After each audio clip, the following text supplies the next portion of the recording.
give me a really good feeling all day long.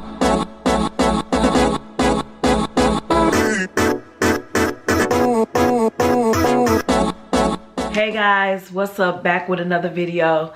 Y'all, Corey was featured on Law and Crime today, and I'm gonna go ahead and do a reaction to it. This is crazy. Y'all would not believe what he's facing here. Like, this is true and real, all right?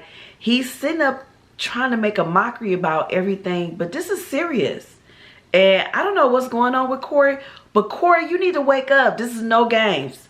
And I feel like he's like playing or thinking it's a joke, but this is serious. Y'all, watch what I got to show y'all. Just watch.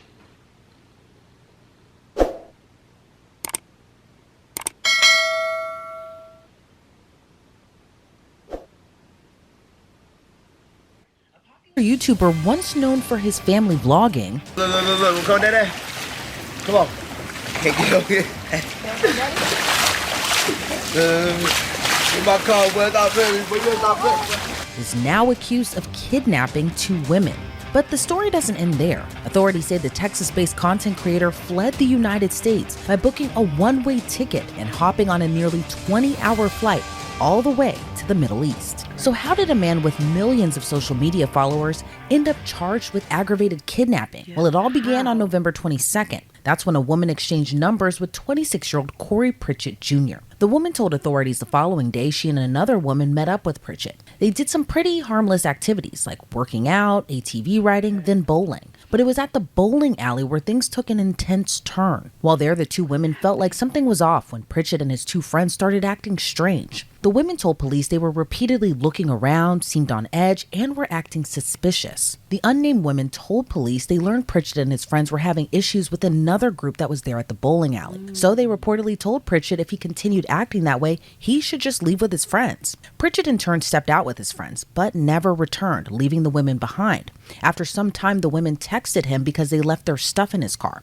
So he asked them to meet at the H-E-B grocery store parking lot to get their stuff back. When the 2 women showed up, he switched gears and offered to drive them home, and they said yes. But according to the women, Pritchett flipped the script once again. During that drive, he reportedly began acting erratically and skipped what was supposed to be the route to drop them off. The women say Pritchett claimed someone was after him and started making phone calls. Then Pritchett began driving at high speeds, going past 100 miles per hour. The women claim he pulled out a gold-colored handgun and started waving it around the sunroof while still driving erratically fast, then began firing off rounds out of the car window. One of the women reportedly told Pritchett to take her back to her apartment and try to calm him down by asking him to pray with them. But he still continued driving crazy fast down the I-10 highway. Pritchett then made a video call to a woman reportedly saved in his phone under future wife. He asked the woman on the call, if I had the perfect opportunity and was in the middle of nowhere where no one could hear them scream, should I just go ahead and do it? And the woman on the line reportedly responded, yes. For the women in Pritchett's car, though, they were seemingly in fear of their lives. The women told police that Pritchett told them, I'm gonna F y'all and then kill y'all. By this point, the women said they were texting one another during all of this, but authorities say Pritchett then started pointing the gun at them and took their phones away so they couldn't communicate with each other. According to police, Pritchett then pulled off the highway onto the shoulder of I-10 near Sealy, Texas. Seemingly with a change of heart, he told the women to get out of his car, telling them this is your only opportunity. One of the women said she tried to get her phone back but wasn't able to. Then Pritchett drove off, leaving them stranded on the side of the road at night. The women told police they spent more than an hour along the side of the highway before they were able to flag down a driver who called 911. But clues pieced together by investigators would help corroborate their story. One of the women had the Life 360 app on her phone, and screenshots, which included timestamps and the route they took, supported the victim's story of what happened. Pritchett was ID'd through his driver's license and social media pages. But when investigators reached out to him, his phone was no longer in service. Instead, they found out through TikTok that he was planning to move to Dubai. I moved to Dubai. The people just want feel so good out here. My kids, listen. So I'm having more kids, right? With my future wife, for sure. And Aiden, my kids are gonna be homeschooled. Future wife, the one that told you to do it. Now, whoever that woman that was that edged him on like that, thank God he didn't listen to her and do it. But let's carry on. bro. It's getting real wicked in the United States. A lot of y'all not paying attention because a lot of y'all sleep, and the news outlets are not speaking on a lot of that's going on there. It's gonna get real over there. Y'all might think I'm lying. Y'all might think I'm just talking. Y'all seen other people probably saying it, but you know people don't believe until the shit hit the fan. That's one thing I noticed about most people in the United States. They want to party, live life, until it hit the fan. Everybody like, oh, they want to scatter. No. But according to the FBI, they confirmed Pritchett bought a one-way ticket to Qatar on December 9th. A little more than 2 weeks later after buying that one-way plane ticket, Pritchett was officially charged on December 26th with one count of aggravated kidnapping. Despite being charged with aggravated kidnapping, Pritchett still continues to post on social media. On January 4th, he posted an article from Houston news station KPRC, along with the caption, "Letter to the internet, it's finna be a ball. Let the show begin, hashtag Houston, Texas. Let me show you how to take monsters down the hashtag smooth way. You see it says accused, right? Don't worry, LOL. I'm finna give you the details on here and in the court of law. They gonna regret effing with me like I'm just some goofy or some. Oh, and I got the best lawyer in Houston." A day later, he posted a video with the victims as they were ATV riding. That video was captioned tagging Houston PD as he wrote in part, "We have a case here of popular YouTuber CoreySSG kidnapping 2 white girls, and he's currently on the run in Dubai, I think. IDK, but yeah, the FBI should be after him." A pretty wild case that is now ranging across 2 completely different countries that are thousands of miles away from one another. So let's bring on retired FBI agent Colin Schmidt to get his thoughts on this. Colin, thank you so much for joining me today. You know, what is your reaction to this case, from Pritchett's alleged erratic behavior to trapping these 2 women allegedly in his car and leaving them stranded on the side of the road, then later fleeing off to Qatar? Well, I think the first thing for investigators is kind of look at the totality of the circumstances and look at the big picture, as well as look at credibility of who the complainants are, as well as what's really going on here between these 2 people. And that's based upon the recent instances of YouTubers or bloggers or social media influencers faking their own kidnappings. So to prevent a waste of resources, they have to just take a step back and kind of look at the big picture. And then, of course, if there is some merit to this, then they're going to have to kind of dig in and find out exactly what really went on between these 2. And investigators also say that, you know, GPS data from Life 360, which was an app that was on one of the women's phones, that helped corroborate their story. Talk to me about how investigators use that type of data to kind of piece together, or at least verify these types of allegations. Well, in this case, the victim made it easy for law enforcement to track her because they did have the Life 360 app on there. I'm familiar with the app. It's fantastic. And I have used it with my kids as well. So if that wasn't on there, the first step with all these cases, and even if it's a bank robbery or a fraud case, is going to be the phones, and to look in to see if there's any GPS data, tracking data in that phone to find out and to corroborate what the victim is saying that the assailant did. Yeah, and it's also, you know, unclear right now, but from what we do know now, do you think the erratic behavior on Pritchett's behalf might have been someone actually after him, as he had told these women allegedly? Or do you think there's another reason, possibly like drugs, that kind of made him act erratically during this whole incident? Well, with the limited information, available, you'd be speculating on why he was acting so erratic.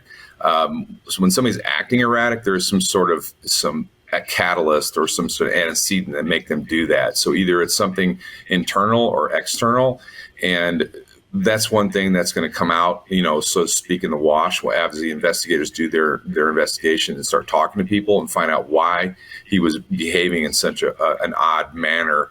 And then the fact that he fled to Qatar, which is kind of an unusual country to go to, because of it, I doubt he speaks Arabic. Does he have some sort of connection to that country? Yeah, and I was also, going to ask you what your thoughts are on him fleeing to Qatar. What all goes into extraditing a kidnapping suspect? And in your opinion, how long do you think it'll take before he's actually back in the United States? Well, first thing is, if we have extradition with Qatar, I'm not aware whether we do or don't for that particular crime, because extradition is crime specific. Some crimes are extraditable, some aren't. And then the extradition process is generally very long and takes at least a year to 2 years. Generally, what the authorities do is they just have the country expel or deport the person that's there. It's a much faster process unless the person has some sort of citizenship with that country. And I doubt this gentleman has any citizenship with Qatar. And do you think that trip was planned this whole time, or do you think he kind of did it as an escape to escape those now criminal charges that he's facing? Because I can't imagine, leaving your children behind to go start a new life in a completely different country and just, leave them behind in Texas. Right. Well, if he was going to Mexico, I would say there wasn't a lot of thought put into it because obviously it's just right over the border.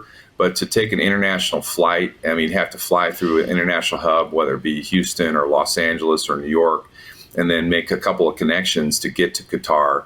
So, and then, of course, the flight itself is pretty expensive. And then there is going to be some scrutiny on him on when he lands through the authorities there in Qatar. So there had to be some sort of planning to go into it because, like I said, he's just not driving his car over the border going down to Mexicali. He's going to a foreign country, and it's approximately an 18-hour flight.